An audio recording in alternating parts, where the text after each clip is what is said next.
birini buraya yatırıyorum. Diğerini bu tarafa yatırıyorum. Buraya yatırdığımı şuraya koyuyorum. Şu tarafa da yatırdığımı buraya koyuyorum. Evet arkadaşlar.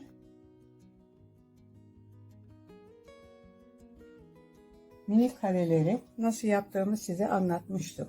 Şu kısımlarına da renklerine göre mesela şuraya kahverengi yapıyoruz. Şuralara şöyle.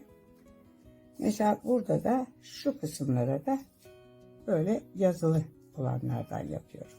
Şöyle. Artık dikişe geçiyoruz. Şeridi çember haline getirdim. Bu şekilde tutacağım. Şu kısım taban olacak. Şurayı arkadaşlar şöyle üçgen şeklinde kapatacağım. Şöyle. Hem burayı hem de bu tarafı. Ve çantanın tabanını oluşturmuş olacağız. Bunun için ipimi ben buradan içeriye geçirdim. Ve şu şekilde tutup arkadaşlar önce bununla bunu sonra şunu da şunu dikeceğim.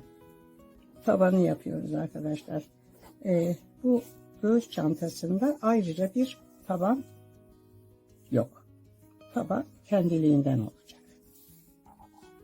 İkisini diktim. Şimdi ne yapıyorum? Şu üçüncüyü de şu şekilde dikeceğim. Şöyle. Bunların arkadaşlar adetlerini, şekillerini, sayılarını gösterir bir fotoğraf çekeceğim. Ve onu videomun içinde paylaşacağım.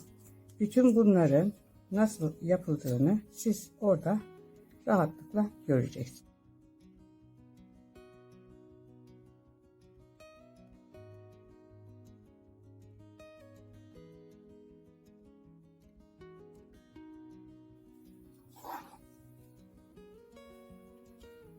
Bakın arkadaşlar.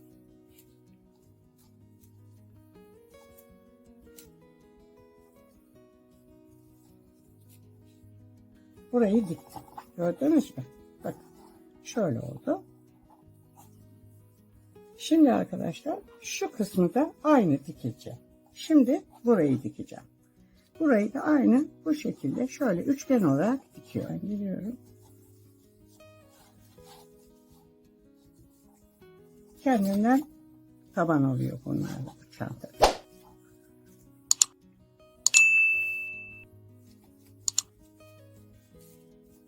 Şimdi burayı tutturuyorum şöyle.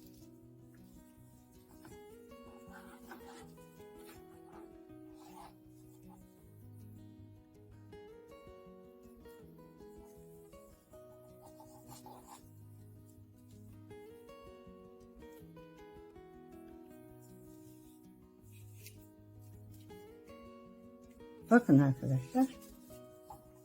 Gördüğünüz gibi şöyle iki tarafının köşesini yaptım. Şimdi şu aralara şu küçük karelerimi dikeceğim. Bu kareyi de dikmek için kareyi şöyle kırıyorum. Arkadaşlar şuradan iğnemi geçiriyorum. Ve şu yuvaya dört tarafını birden dikiyorum. Şu şekilde dikiyorum.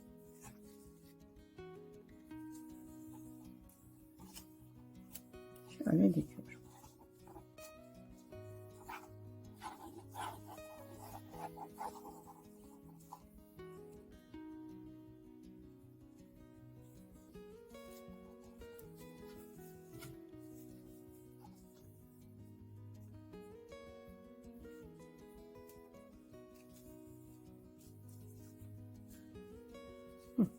Bakın arkadaşlar bu şekilde şöyle bu 7 tanesini buraya böyle dikeceğiz. Bunları diktikten sonra da şu diğer parçaları da bu şekilde böyle üstüne dikerek bütün katları tamamlayacağız. Şurada gördüğünüz gibi çantanın tabanını yaptım. Şimdi artık bunların üstüne diğer bölümleri koymaya geldi sıra. İpim burada. Şimdi bunu şu şekilde tutuyorum ve şöyle buraya tutturmaya başlıyorum.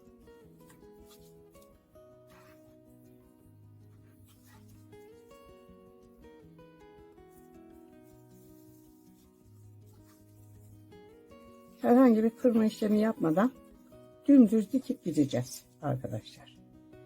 Yalnız tutturduğumuz yeri şöyle dönerek sabitleyelim. Açılmasın arası. Burası tuttu.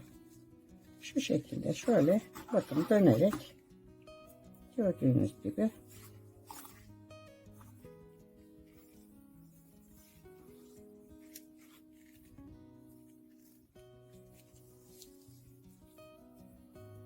şöyle dikiyoruz. Bakın döndük, gördünüz mü arkadaşlar?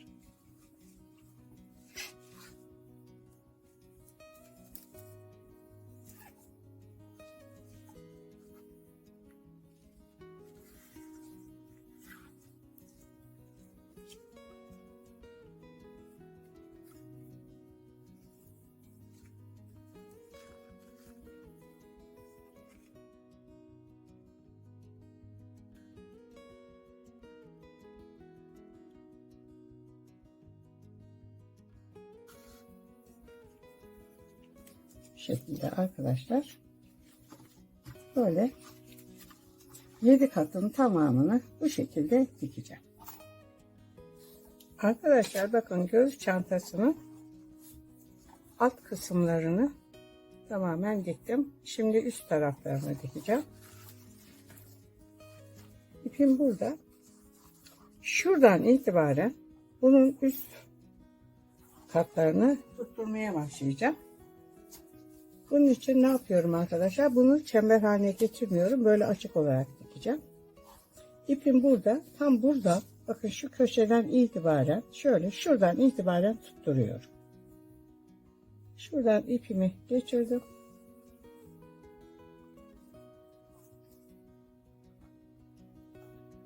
Bu kısım üst kısmı, çantanın üst kısmı açık olacak arkadaşlar. Alt taraf 2 kat olacak. 2 gözlü olacak.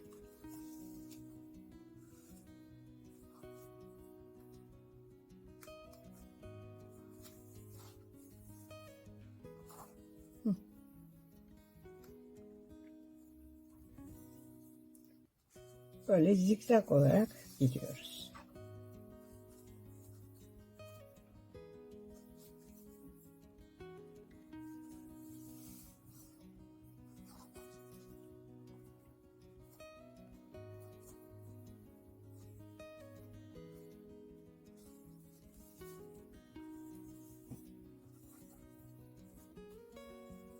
Bu şekilde arkadaşlar böyle komple burayı böyle dikeceğim.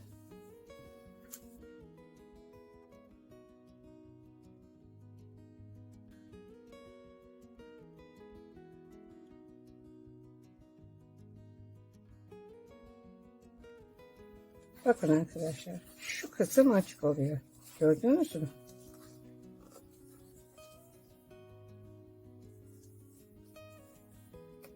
Gördünüz değil mi arkadaşlar? Bakın. Bu şekilde geliyor.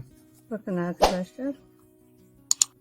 İpimi buraya kadar getirdim. Bu bitti. Şimdi bunu birleştiriyorum. Şu şekilde. Bu sefer de bunu buraya dikeceğim. 8. kattan itibaren arkadaşlar şu 8. kat. Bu şekilde diğer katları komple buraya birleştiriyoruz.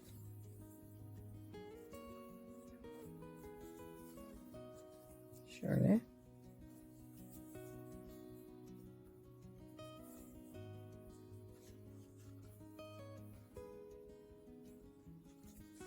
Geri döndüm.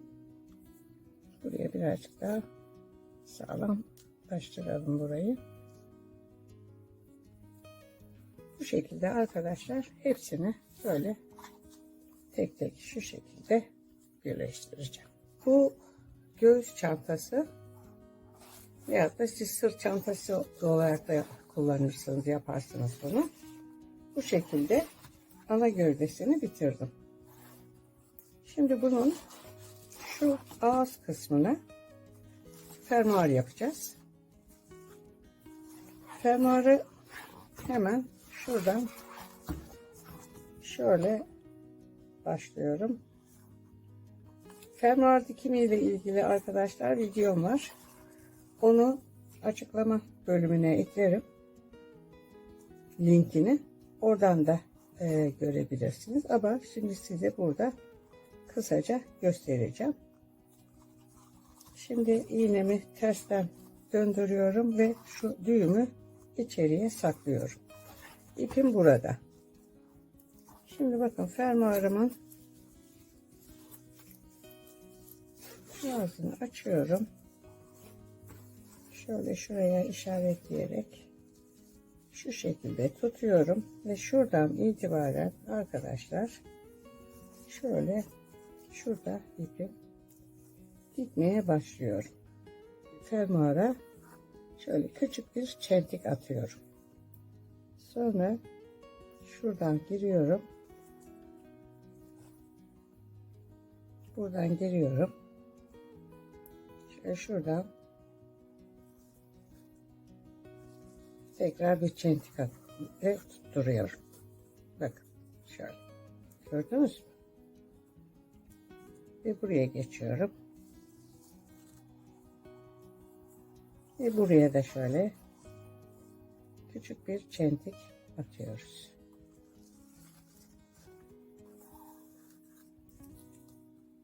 Bu şekilde. Bakın bunu atarken mesafeyi şu fermuarın ayağının geçiş yönünü unutmayın lütfen. Şöyle. Şimdi şu üstten geçiyorum tekrar. Bakın şöyle geçtim.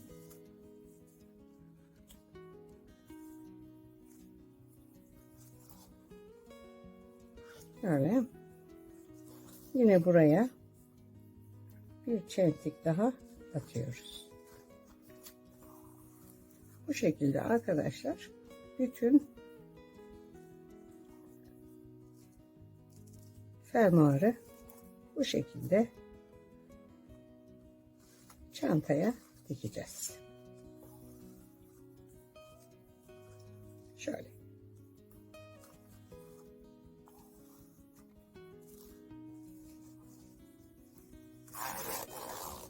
Bakın böyle dikili görüyor musunuz arkadaşlar bu kısmı? Evet, burayı böyle komple dikeceğim. Çantayı diktim. Büyük gövdeyi diktim. Şöyle fermuar da yaptım. Fermuar da burada.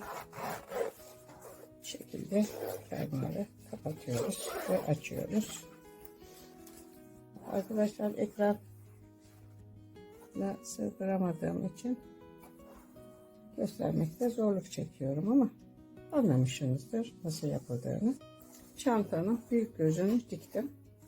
Şöyle bir buraya küçük bir cep yaptım.